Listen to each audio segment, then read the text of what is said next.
제 인생에서 단 한 번도 제가 이렇게 버려질 거라고는 생각해 본 적이 없었습니다. 제 이름은 김순덕입니다. 올해 77이고요. 지금 이 이야기를 하는 게 참 부끄럽기도 하고 또 화가 나기도 하고 그렇습니다.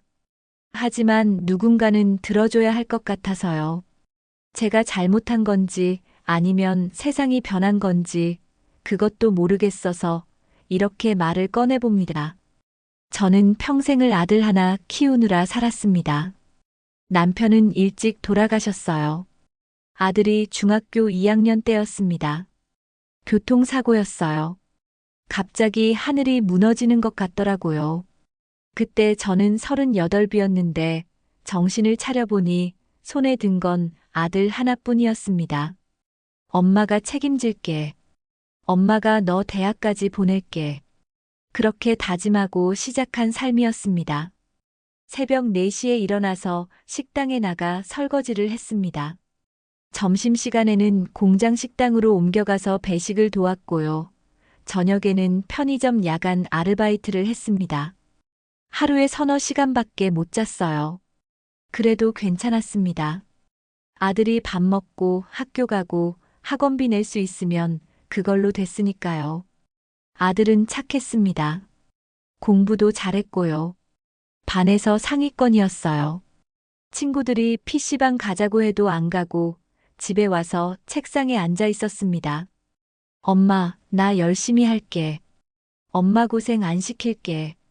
그 말 한마디에 저는 다시 힘을 냈습니다. 대학은 서울에 있는 좋은 곳으로 갔어요. 장학금도 받았습니다. 그때 정말 눈물이 났습니다. 이 아이가 이렇게 잘 커줘서, 이렇게 효자로 자라줘서 너무 고마웠어요. 대학 졸업하고 나서는 대기업에 취직했습니다. 연봉도 괜찮았고 복지도 좋았어요. 저는 그때 처음으로 이제 좀 살 수 있겠구나 싶었습니다. 아들은 그때부터 매달 저한테 용돈을 보내줬어요. 50만 원씩요. 엄마, 이거 받아. 엄마 쓰고 싶은 거 있으면 사. 저는 그 돈 한 푼도 안 쓰고 모아뒀습니다. 나중에 아들 결혼할 때 보태주려고요. 그렇게 몇 년이 흘렀습니다. 아들이 32 되던 해 여자를 데리고 왔습니다. 엄마, 이 사람이랑 결혼하려고요. 이름은 박지현이었습니다. 나이는 아들보다 1살 어렸고요. 똑같은 회사 다니는 직장 동료였습니다. 키가 크고 말끔하게 생겼더라고요. 화장도 진하게 하고 옷도 세련되게 입었습니다.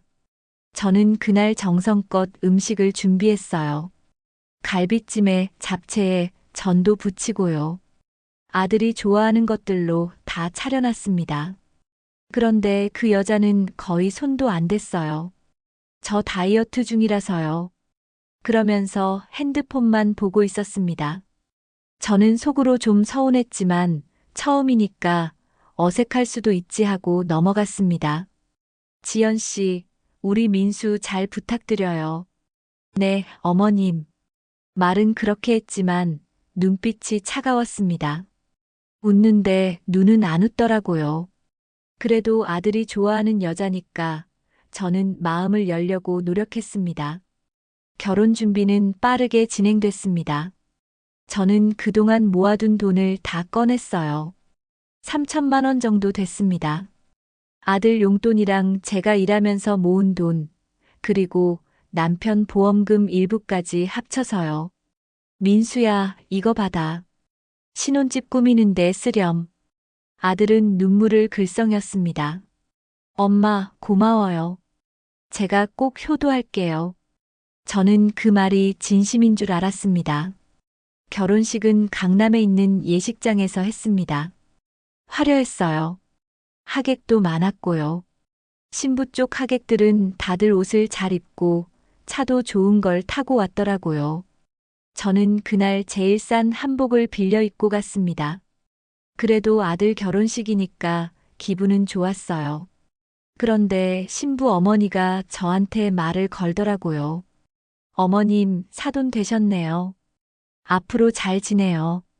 말은 그렇게 했는데 저를 위아래로 훑어보는 눈빛이 불편했습니다. 마치 이 사람이 우리 사위 엄마라고 하는 듯한 표정이었어요. 저는 그냥 웃으면서 넘겼습니다. 신혼집은 일산에 있는 아파트였습니다. 전세로 들어갔어요. 2억 5천 정도 하는 곳이었는데 아들 명의로 대출받아서 들어갔습니다. 저는 그 집에 초대받은 적이 없었어요. 엄마, 집이 아직 정리가 안 돼서요. 다음에 오세요. 그렇게 미루더니 그 다음은 오지 않았습니다. 저는 그냥 기다렸어요. 아들이 신혼이니까 바쁘니까 그러려니 했습니다. 결혼한 지 6개월쯤 됐을 때였습니다. 아들한테 전화가 왔어요. 엄마, 저희 이사 가려고요. 어디로? 강남요. 지연이가 강남에서 살고 싶대요. 저는 깜짝 놀랐습니다. 전세 2억 5천짜리도 빠듯하다며 강남은 얼마나 비싼데. 괜찮아요. 제가 대출 좀 더 받으면 돼요. 아니, 대출을 더 받아? 그럼 이자는 어떻게 갚고? 엄마, 걱정 마세요. 제가 알아서 할게요. 그러면서 전화를 끊어버렸습니다. 저는 그날 밤 잠을 못 잤어요. 대출을 더 받는다는 게 무슨 소리인지, 아들이 감당할 수 있는 건지 걱정이 태산 같았습니다. 그리고 얼마 안 가서 아들한테서 또 연락이 왔습니다. 엄마, 죄송한데요. 제가 돈 좀 빌릴 수 있을까요? 얼마? 1,000만 원이요. 1,000만 원? 왜? 이사 비용이랑 가구 사는데 돈이 좀 더 필요해서요. 저는 할 말을 잃었습니다. 민수야, 엄마가 줄 수 있는 돈은 다 줬잖아. 이제 남은 거 없어. 엄마, 제발요. 한 번만요. 제가 꼭 갚을게요. 아들이 그렇게 애원하는데 어떻게 거절할 수 있겠습니까? 저는 결국 제 통장에 남아있던 돈을 다 털어서 아들한테 보냈습니다. 그렇게 아들은 강남으로 이사를 갔습니다. 저는 여전히 그 집에 초대받지 못했어요. 엄마, 집이 좁아서요. 나중에 좀 여유 생기면 모실게요. 그런 말만 듣고 시간은 자꾸 흘렀습니다. 그러던 어느 날 명절이었습니다. 추석이었어요. 저는 아들네가 올 줄 알고 음식을 잔뜩 준비했습니다. 송편도 빚고 갈비찜도 하고 전도 부쳤어요. 손이 부르트도록 일했습니다. 그런데 아들한테서 문자가 왔습니다. 엄마, 죄송해요. 올해는 처가 먼저 가기로 했어요. 저는 그 문자를 보고 주저앉았습니다. 처가를 먼저 간다고요? 결혼하고 첫 추석인데 시댁을 안 온다고요? 저는 전화를 걸었습니다. 민수야, 이게 무슨 소리야? 명절에 시댁도 안 와. 엄마, 미안해요. 근데 지연이가 그러는데 어쩌겠어요. 지연이 부모님이 더 연세가 많으시대요. 그럼 엄마는 혼자 명절 보내라는 거야? 엄마, 내년에는 꼭 갈게요. 이번만 이해해줘요. 그리고 또 전화를 끊어버렸습니다. 저는 그날 혼자 차례상을 차렸습니다. 남편 영정 앞에 앉아서 소주를 한 잔 따랐어요. 여보, 우리 아들 이렇게 키운 거 아닌데. 내가 뭘 잘못한 걸까요? 눈물이 주르륵 흘러내렸습니다. 그 이후로 아들과의 연락은 점점 뜸해졌습니다. 전화를 해도 잘 안 받았어요. 문자를 보내도 답이 늦었고요. 가끔 통화가 되면 항상 바쁘다는 말만 했습니다. 엄마, 저 지금 회의 중이라서요. 엄마, 저 약속 있어서 끊을게요.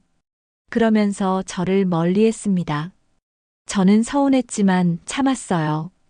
아들도 직장 생활 힘들 텐데 제가 짐이 되고 싶지 않았으니까요.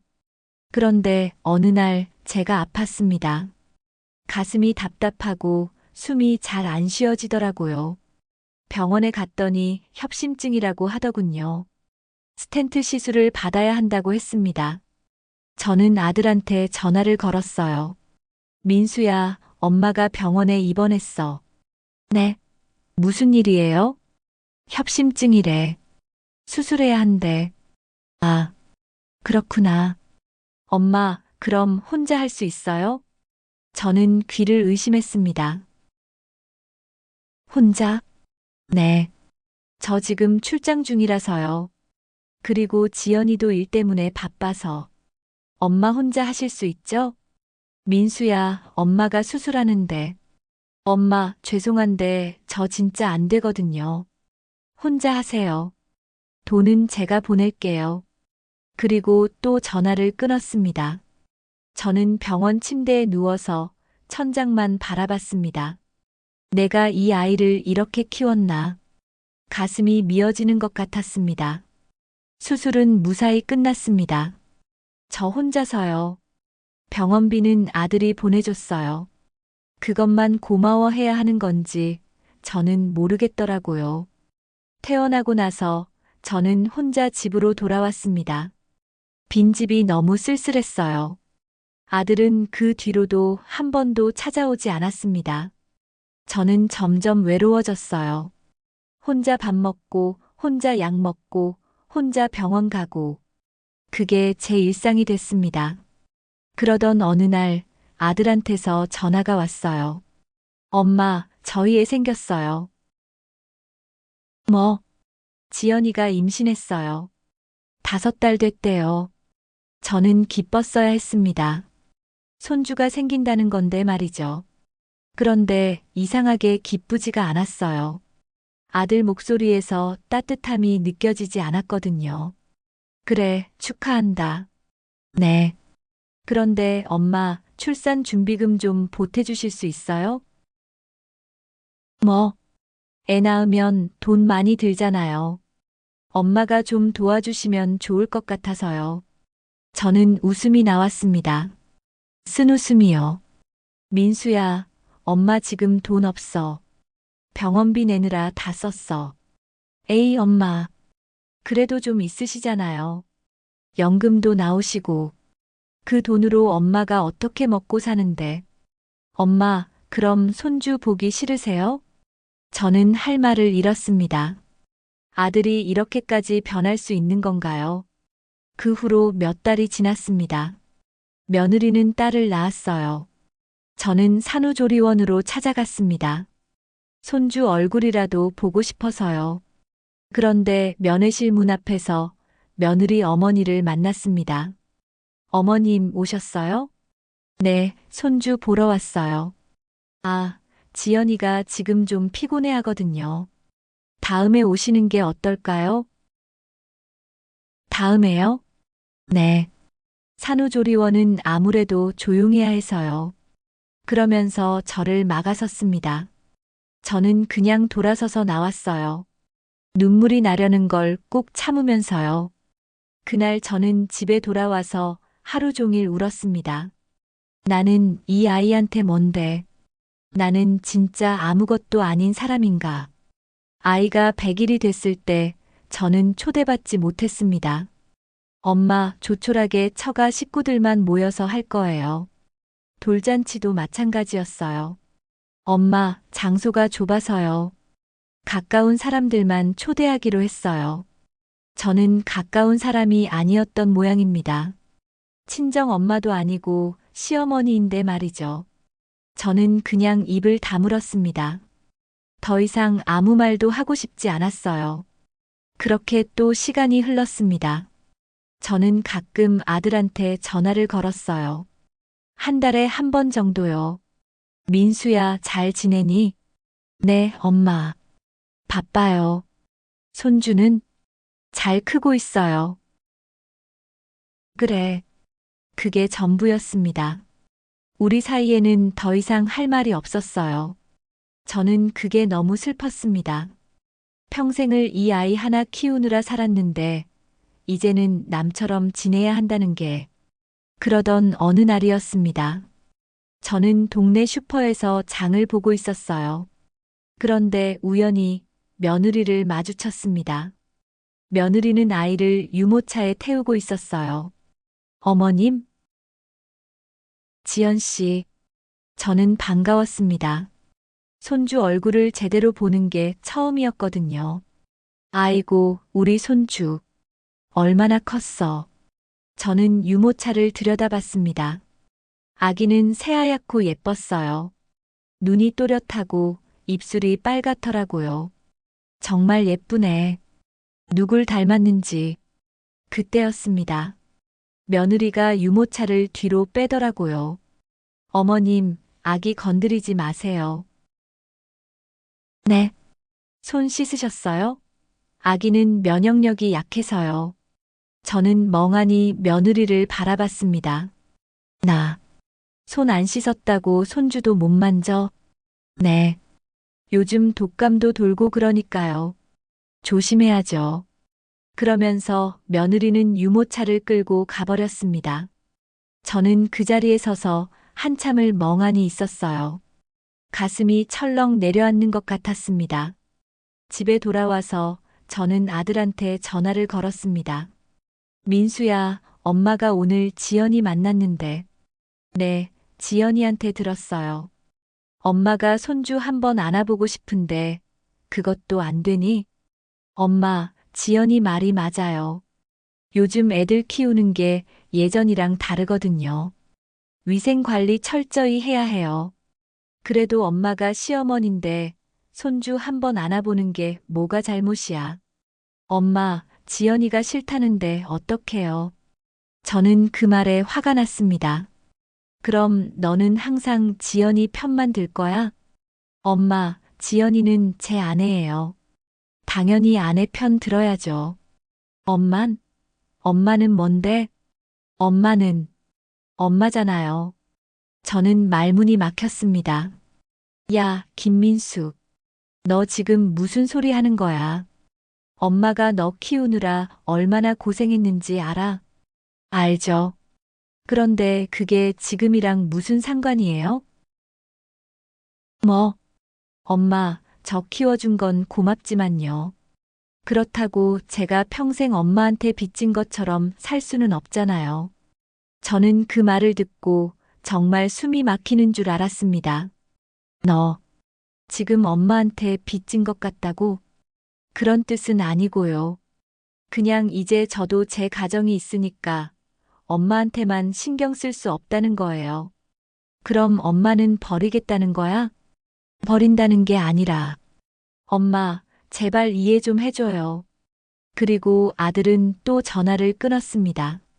저는 그날 바닥에 주저앉아서 한참을 울었어요. 목이 쉬도록 울었습니다. 그 뒤로 저는 아들한테 연락하지 않았습니다. 아들도 연락하지 않았어요. 우리는 그렇게 남처럼 지냈습니다. 명절에도 생일에도 연락이 없었어요. 저는 그게 익숙해졌습니다.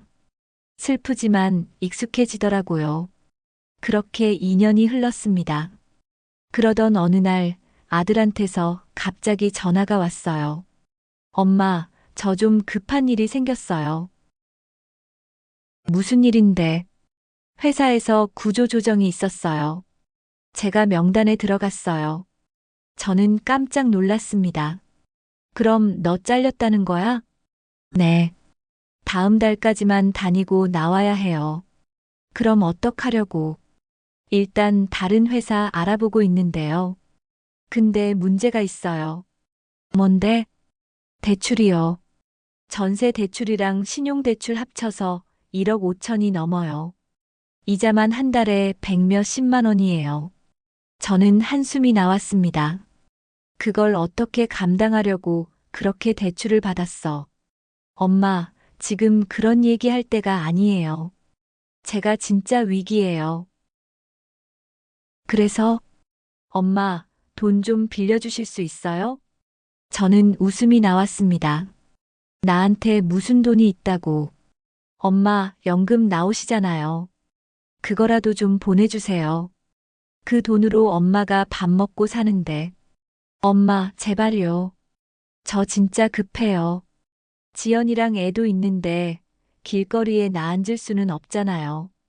저는 그 말을 듣고 화가 머리끝까지 올랐습니다. 야, 김민수.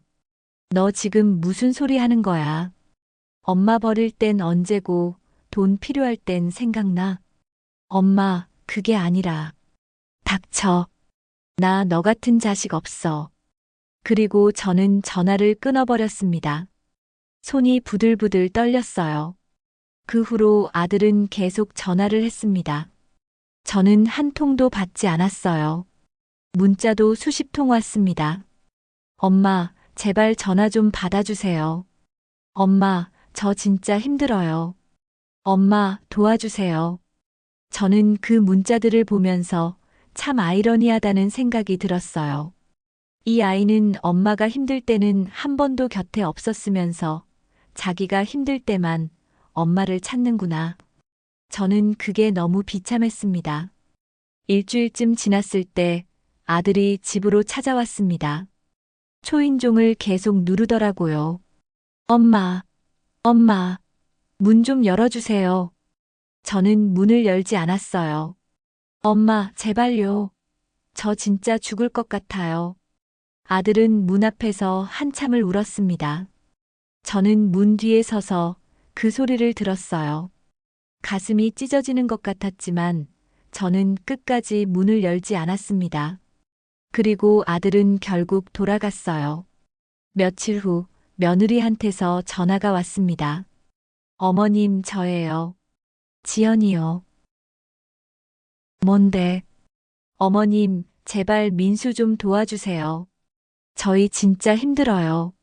내가 왜? 어머님이 도와주시면 저희가 다시 일어설 수 있어요. 제발요. 지연 씨, 나한테 손주도 못 만지게 해놓고 이제 와서 도와달라고?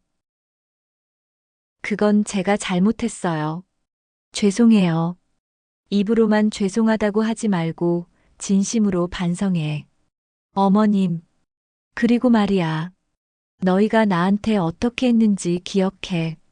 명절에도 안 오고 수술할 때도 안 오고 나 혼자 늙어 죽게 내버려 두고 그러고도 이제 와서 도와달라고 하는 게 말이 돼? 며느리는 울먹이기 시작했습니다. 어머님, 정말 죄송해요. 제가 잘못했어요. 제발 한 번만 용서해 주세요. 용서는 무슨? 너희 스스로 해결해. 그리고 저는 전화를 끊었습니다. 그 후로 아들네한테서는 연락이 뚝 끊겼어요. 저는 그게 다행이라고 생각했습니다. 이제 정말 남처럼 살면 되니까요. 그런데 한 달쯤 지났을 때 동네 사람한테서 소식을 들었습니다. 순떡 씨, 아들이 전세 사기 당했다면서요? 네, 그러게요. 집주인이 돈 받아먹고 잠적했대요. 전세금 2억이 날아갔다던데. 저는 깜짝 놀랐습니다. 정말요? 네. 지금 경찰서에 고소 넣고 그랬다는데 돈 받기는 틀렸대요. 집주인이 빚이 너무 많아서요. 저는 할 말을 잃었습니다.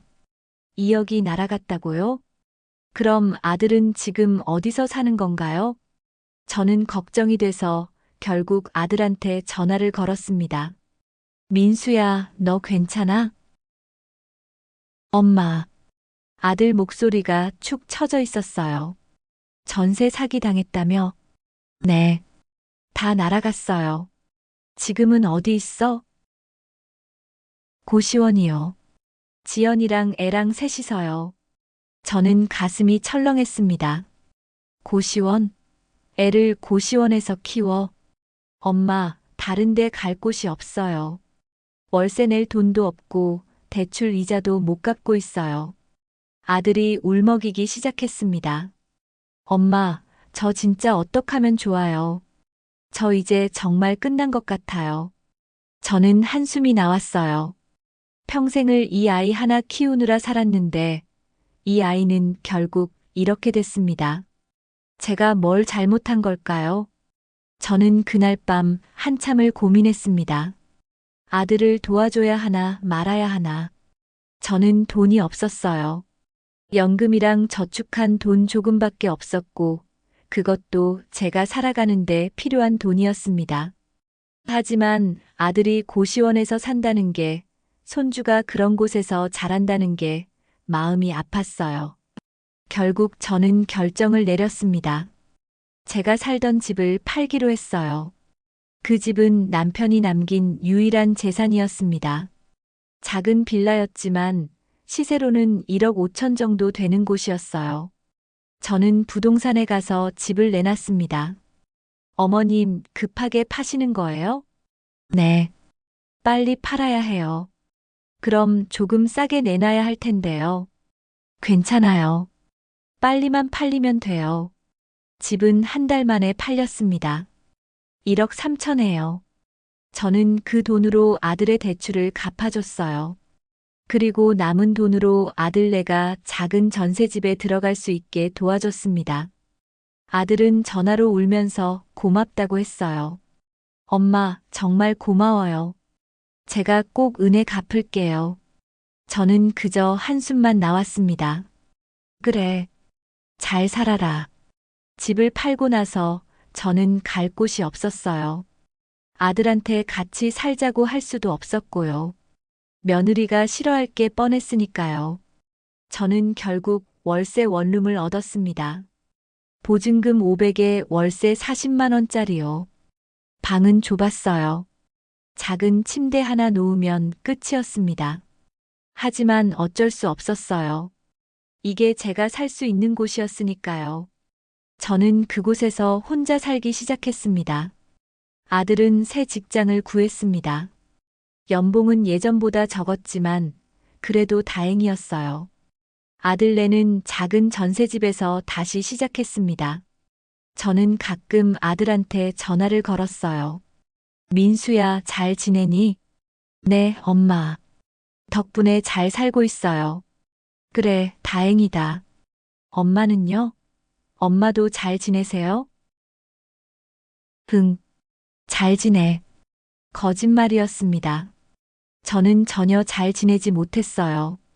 월세 내고 나면 생활비가 빠듯했고 병원비도 부담이었습니다. 약값도 만만치 않았어요. 저는 하루에 한 끼만 먹을 때도 많았습니다. 돈을 아껴야 했거든요. 그렇게 또 시간이 흘렀습니다. 어느 날 저는 쓰러졌습니다. 원룸 안에서요. 혼자 있다가 갑자기 어지럽더니 정신을 잃었어요. 다음 날 월세를 받으러 온 집주인이 저를 발견했습니다. 어머니, 어머니. 저는 응급실로 실려갔어요. 뇌졸중이었습니다. 의사 선생님이 말씀하시길 조금만 늦었으면 큰일 날 뻔했다고 하더라고요. 저는 입원했습니다. 병원에서 연락을 했는지 아들이 찾아왔어요. 엄마, 괜찮으세요? 응. 갑자기 왜 이러셨어요? 그냥 늙어서 그래. 아들은 제 손을 잡았습니다. 엄마, 죄송해요. 제가 엄마 잘 챙기지 못해서. 저는 고개를 돌렸어요. 괜찮아. 너도 바쁜데. 엄마, 지연이랑 애가 기다릴 거야. 엄마, 제가 며칠 있다 갈게요. 됐어. 가. 아들은 결국 그날 저녁에 돌아갔습니다. 저는 혼자 남았어요. 입원 기간은 2주였습니다. 그동안 아들은 2번 찾아왔어요. 그것도 잠깐씩이었습니다. 퇴원하는 날 저는 혼자 짐을 챙겼습니다. 간호사가 물었어요.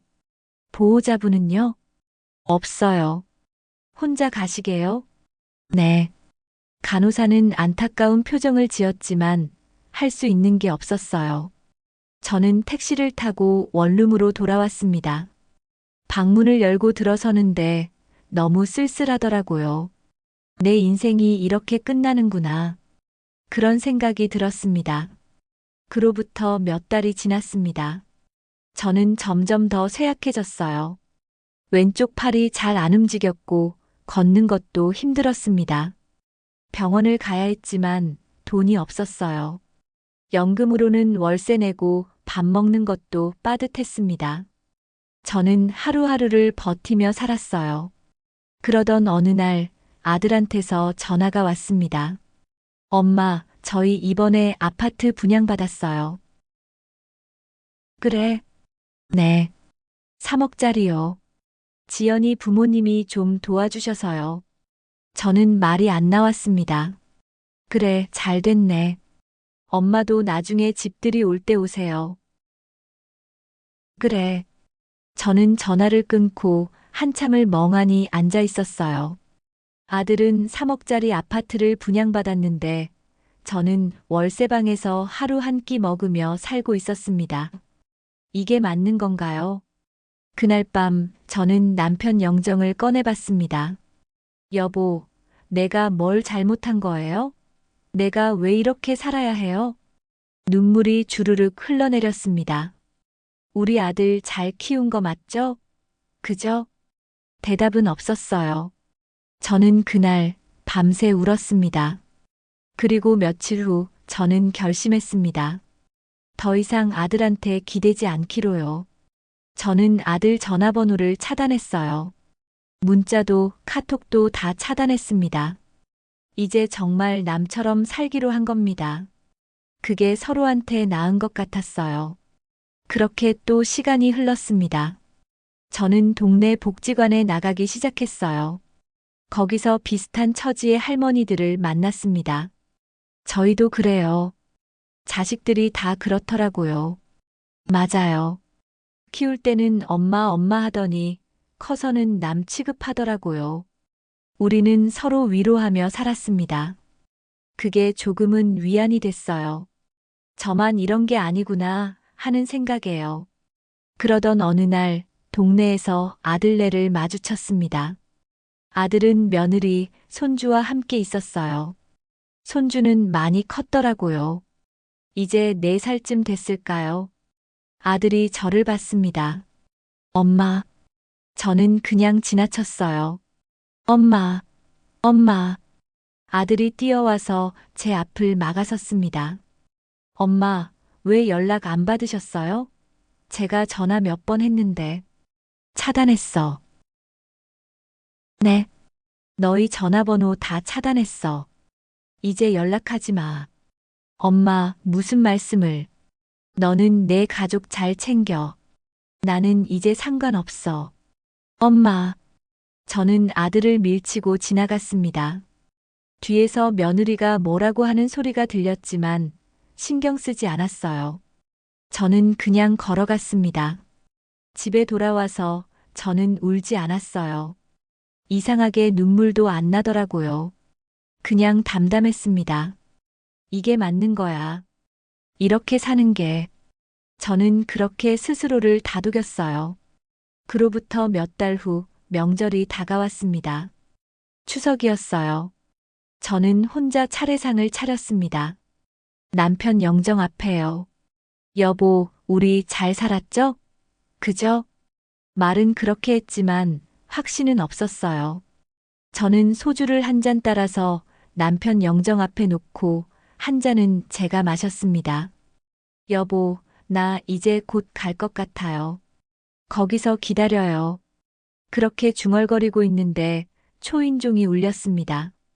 저는 나가보지 않았어요. 누가 왔는지 몰라도 만나고 싶지 않았거든요. 그런데 초인종이 계속 울렸습니다. 엄마, 엄마, 저예요. 아들 목소리였어요. 저는 그냥 문을 열어줬습니다. 귀찮았거든요. 문을 열자 아들이 며느리, 손주와 함께 서 있었어요. 엄마, 뭐야? 왜 왔어? 엄마, 명절인데 같이 차례 지내려고요. 됐어. 나 혼자 지낼 거야. 엄마, 제발요. 들어가게 해주세요. 저는 한숨을 쉬고 문을 열어줬습니다. 아들네는 집 안으로 들어왔어요. 며느리는 손에 과일 바구니를 들고 있었습니다. 어머님, 이거 드시라고요. 저는 받지 않았어요.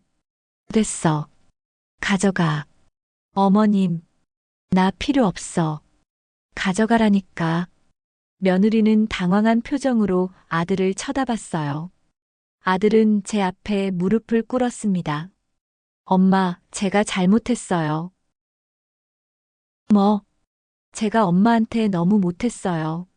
엄마 혼자 두고 명절에도 안 가고 아프실 때도 안 찾아뵙고 제가 진짜 나쁜 자식이었어요. 아들이 눈물을 흘렸습니다. 엄마, 용서해 주세요. 제발요. 저는 그 모습을 보면서 참 허탈하다는 생각이 들었어요. 일어나. 무릎 꿇는다고 다 해결돼? 엄마, 너는 내가 뭘 잘못했는지 알아? 네. 말해봐. 아들은 고개를 숙였습니다. 제가 엄마를 소홀히 했어요. 엄마가 아프실 때도 힘드실 때도 저는 제 가족만 생각했어요. 엄마는 당연히 혼자서도 잘 사실 거라고 생각했어요. 그래. 그게 내 잘못이야. 죄송해요, 엄마. 저는 한숨을 쉬었습니다. 일어나. 차례나 지내자. 우리는 함께 차례를 지냈습니다. 어색했어요. 무슨 말을 해야 할지 몰랐습니다. 차례를 지내고 나서 며느리가 말했어요. 어머님, 저희가 이사갈 아파트요. 방이 하나 남아요.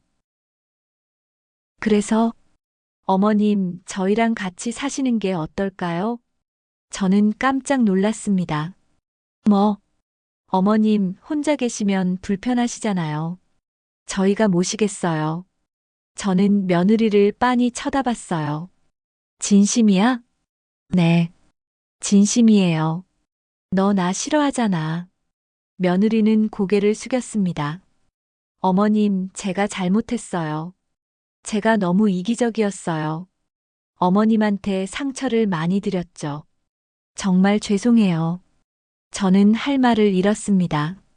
하지만 저는 거절했어요. 됐어. 나는 혼자 살 거야. 엄마, 너희는 너희끼리 살아. 나까지 끼면 불편해. 엄마, 그런 거 아니에요. 아니야. 나는 알아. 며느리도 싫고 너도 부담스러울 거야. 그냥 이렇게 사는 게 나아. 아들이 울먹였습니다. 엄마, 제발요. 저 정말 후회하고 있어요. 엄마 곁에 있고 싶어요. 저는 고개를 저었어요. 늦었어. 이미 다 늦었어. 엄마, 가. 너희 집에 가.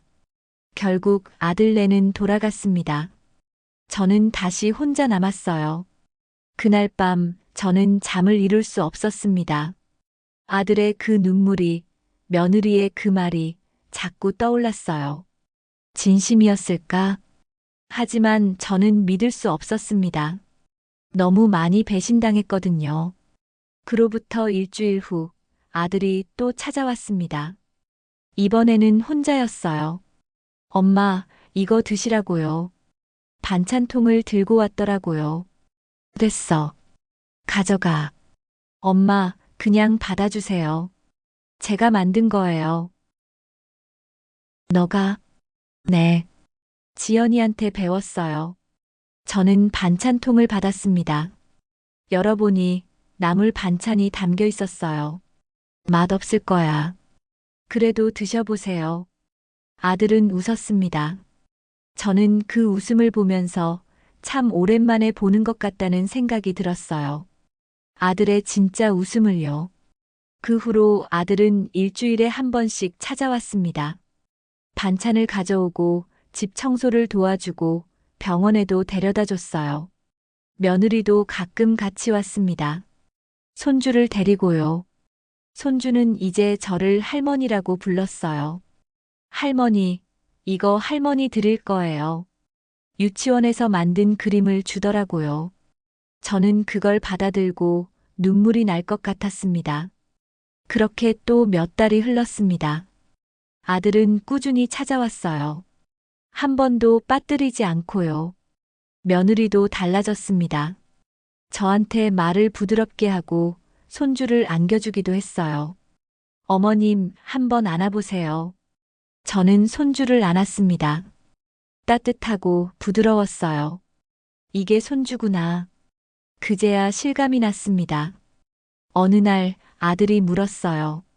엄마, 그래도 우리랑 같이 사실 생각 없으세요? 저는 고개를 저었습니다. 아니야, 나는 여기가 편해. 하지만 엄마 혼자 계시면 괜찮아. 너희가 자주 와주잖아. 그래도 민수야, 네, 엄마. 너는 이제 내 가족을 잘 챙겨. 그게 엄마가 바라는 거야. 아들은 눈물을 글썽였습니다. 엄마, 사랑해요. 저는 아들의 머리를 쓰다듬어 줬어요. 나도. 지금도 저는 혼자 삽니다. 월세 원룸에서요. 하지만 이제는 외롭지 않아요. 아들이 일주일에 한 번씩 오고 며느리도 손주를 데리고 오니까요. 명절에는 같이 차례를 지내고 생일에는 미역국도 끓여줍니다. 완벽하지는 않아요. 여전히 서운한 순간도 있고 화가 날 때도 있어요. 하지만 저는 이제 알아요. 가족이라는 게 완벽할 수 없다는 걸요. 서로 상처 주고 또 용서하고 그렇게 살아가는 거라는 걸요. 얼마 전 며느리가 둘째를 임신했다고 했어요. 어머님, 이번에는 아들이래요. 그래, 축하한다.